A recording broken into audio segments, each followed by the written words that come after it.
একটা তাজ্জব ব্যাপার দেখাবো। এটা হচ্ছে এই বলদ পাখি করছে কি, জায়গা রেখে বেজায়গায় ডিম দিছে। এই বলদ পাখি প্রথম দিন আইসাই ডিম মারছে হচ্ছে তার খাবারের পাত্রে। তখন হচ্ছে আমি এই ডিমগুলাকে আলাদা একটা পাত্রে দিয়েছিলাম। তখন তারা বেশি নাড়াচাড়া করতে হয়তো ভয় পাইয়া ডিমগুলা ভাঙ্গা ফেলছিল। তো এর প্রায় 10 দিন পরে আবার ডিম দিছি খাবারের পাত্রে। না, ওইটার জন্য আমি দিছিলাম, ওই যে ডিম পাড়ার পাত্র দিছিলাম, বাট তারা খাবারের পাত্রে ডিম দিছে। তখন বললাম কি, আমি ডিমগুলো হচ্ছে ইর মধ্যে দিছে, ওই যে যেখানে ডিম পারে এরকম ইয়ের মধ্যে দিছিলাম। যাই হোক, পরে ওই যে পাত্রে ডিম পারে ওইটার মধ্যে ডিম পারছে। প্রায় 8 থেকে 10 দিন বসে রয়েছে। ডিমগুলো চেক করে দেখছিলাম ভিতরে হচ্ছে কিছু নাই। দেন আমি ডিমগুলা ফেলে দিই। তখন আবার হচ্ছে 10-12 দিন করে আবার ডিম দিছে। যে বলদগুলা আবার সে খাবারের পাত্রে ডিম দিছে। তো ভাবলাম যে তারা খাবারের পাত্রে ডিম দিছে, তো খাবারের পাত্রের মধ্যে হচ্ছে আমি খড়কুটা দিয়ে তাদেরকে বসায় দিছি।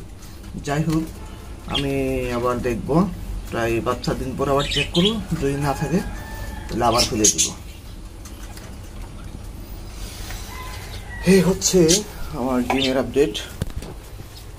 আর এই বেদতুমিজগুলা হচ্ছে নিজেরা সবকিছুই করে কিন্তু ডিম দিতেছে না। এরাও করে কিন্তু ডিম দিতেছে না, ওই বেয়াদব। আর আমার যে জ্যাপিগুলা আছে, জ্যাপিগুলাকে হচ্ছে আমি দিয়ে দিছি, হাড়ি দিয়ে দিছি। দেখা যাক 10-12 দিন কি করে। তারাও সে বংচং করে নাকি ডিম টিম দেয়। ডিম দিলে দিয়ে দিবে। খাবারের মধ্যে ডিমের খোসা হাবি জাবি সব কিছু দিচ্ছি। ডিম দেয়া না দেয়া এটা তাদের ব্যাপার। তারা যদি পরিবার পরিকল্পনা করে বংশ বিস্তার বন্ধ করে দেয়, তাই তার কিছু করার নাই।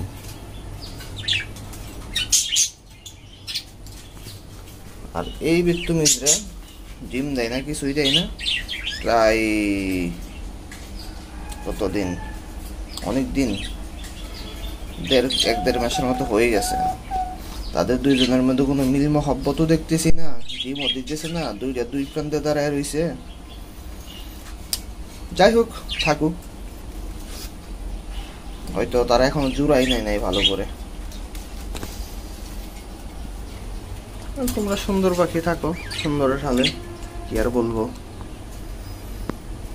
By, goodbye. আজকে আমি আমার সুন্দর মুহূর্তগুলো শেয়ার করলাম আপনাদের সাথে। আর আপনারা দোয়া করবেন যেন অন্য পাখি ডিম দেয়, তারা যেন সুস্থ থাকে। পাখিগুলা সুস্থ থাকলে আসলে কোনো প্রবলেম থাকে না, অসুস্থ থাকলে আসলে মন মেজাজ ভালো থাকে না। ধন্যবাদ, খুদা হাফেজ।